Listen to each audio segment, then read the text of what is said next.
Deep work. As described by Cal himself, deep work is professional activity performed in a state of distraction-free concentration that pushes your cognitive capabilities to their limit. These efforts create new value, improve your skill, and are hard to replicate. 1 to 2 hours a day, 5 days a week of uninterrupted and carefully directed concentration can produce a lot of valuable output. As a consequence, the few who cultivate the skill of going deep and then make it the core of their working life will thrive. The ability to perform deep work is becoming increasingly rare at exactly the same time it is becoming increasingly valuable in our economy. It's because every day we are bombarded with emails from coworkers that expect us to answer them immediately. Bosses want us to work in open offices with massive distraction all around us. So Cal argues that this type of work doesn't allow us to go deep. He calls this type of work shallow work. It's non-cognitively demanding, often performed while distracted, doesn't create much new value in the world, and is easy to replicate. There are two core abilities for thriving in today's economy: the ability to quickly master hard things, and the ability to produce at an elite level in terms of both quality and speed. But to learn hard things quickly, you must focus intensely without distraction. If you're trying to learn a complex new skill, like programming, in a state of low concentration, for example while having your Facebook feed open, you're firing too many circuits simultaneously and your brain can't focus properly. This is called attention residue. Let's say you're working on a deep work project, for example writing an article, and you happen to glance at your email box and you see a few emails that need answering. Now, even if you return back to your deep work, you're going to be producing at a much lower rate of cognitive capacity because there has been a residue on your attention from that quick distraction. When you switch from task A to another task B, your attention doesn't immediately follow. Even if you finish task A before moving on, your attention still remains divided for a while.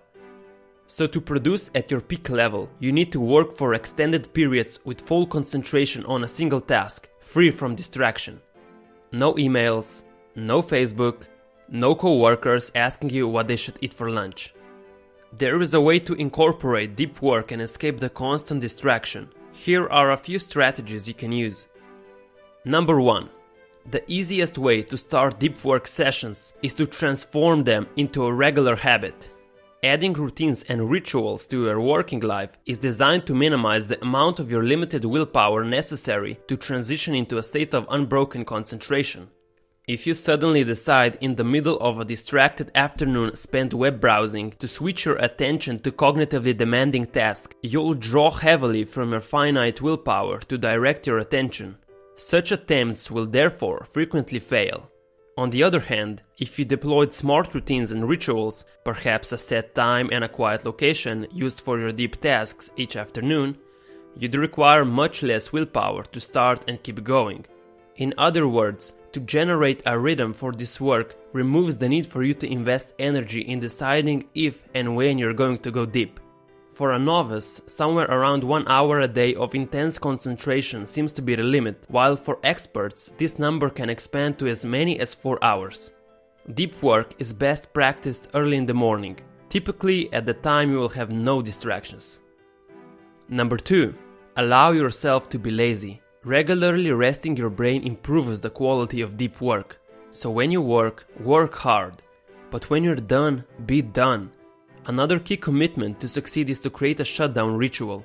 Only the confidence that you're done with work until the next day can convince your brain to downshift to the level where it can begin to recharge for the next day.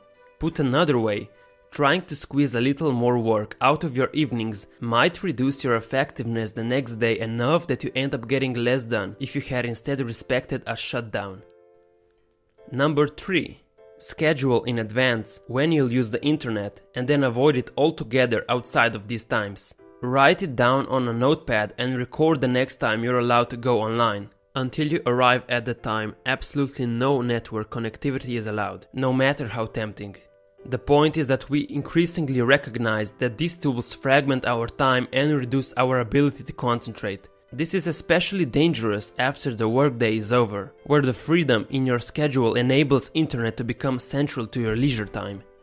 Such behavior is dangerous as it weakens your mind's general ability to resist distraction, making deep work difficult later when you really want to concentrate. In other words, when it comes to relaxation, don't default to whatever catches your attention at the moment, but instead dedicate some advanced thinking to how you want to spend your free time.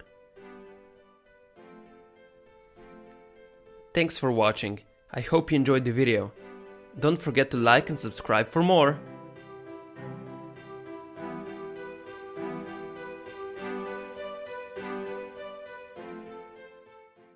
If you can't explain it simply, you don't understand it well enough. The Feynman technique is a mental model named after Richard Feynman. He was a Nobel Prize-winning physicist who was also called the Great Explainer for his ability to explain complex ideas to others in a simple way.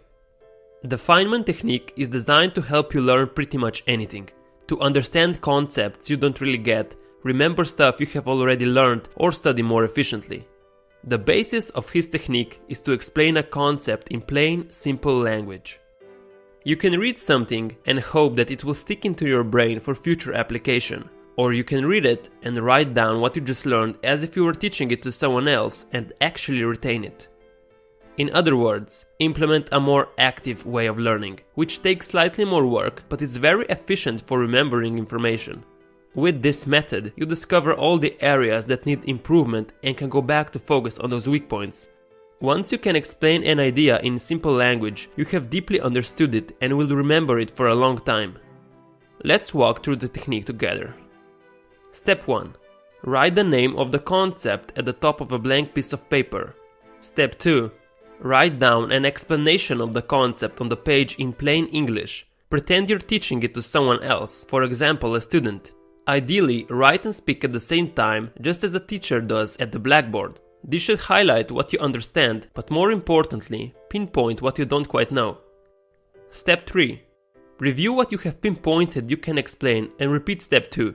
Go back to the source material, reread it and relearn it.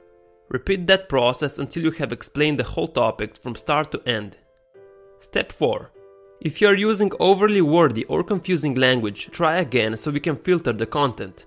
Simplify your language and where possible use simple analogy. If your explanation ends up being confusing, you probably don't understand it well enough and should start again. You should make it so simple, a 5-year-old could understand it. That's it. A simple and powerful technique to ensure you can rapidly learn and retain new concepts and information. Thanks for watching. If you enjoyed the video, make sure to like and subscribe for more.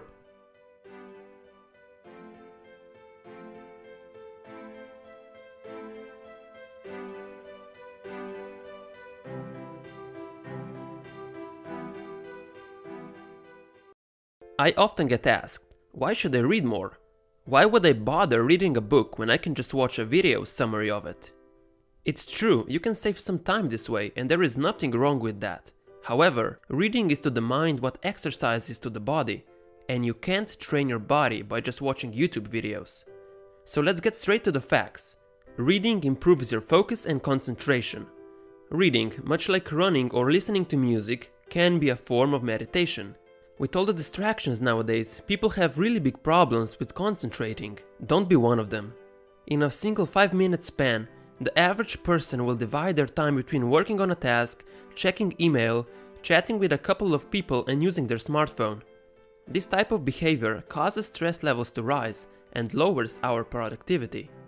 When you read a book, all your attention is focused on the story. The rest of the world is closed off and you immerse yourself in every fine detail you're absorbing.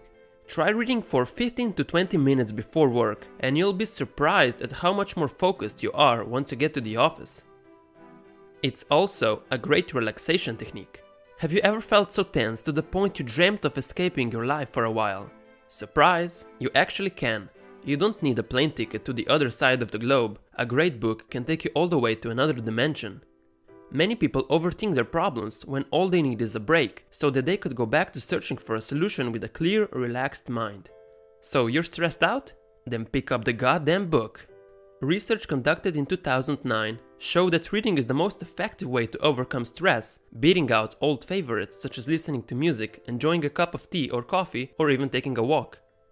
Measured by evaluating heart rate and muscle tension, it took the study participants just 6 minutes to relax once they started turning pages. So when you lose yourself in a book, you can simply forget all your daily worries.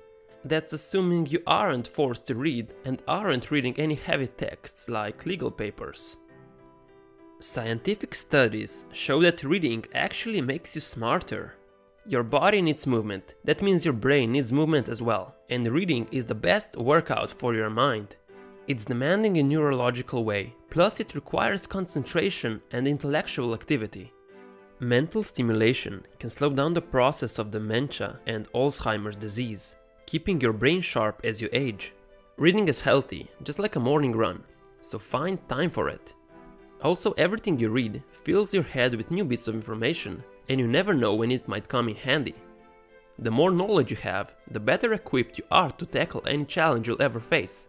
Additionally, if you ever find yourself in dire circumstances, remember that although you might lose everything else, your job, your possessions, your money, even your health, your knowledge can never be taken from you. Thanks for watching. If you enjoyed the video, make sure to like and subscribe for more.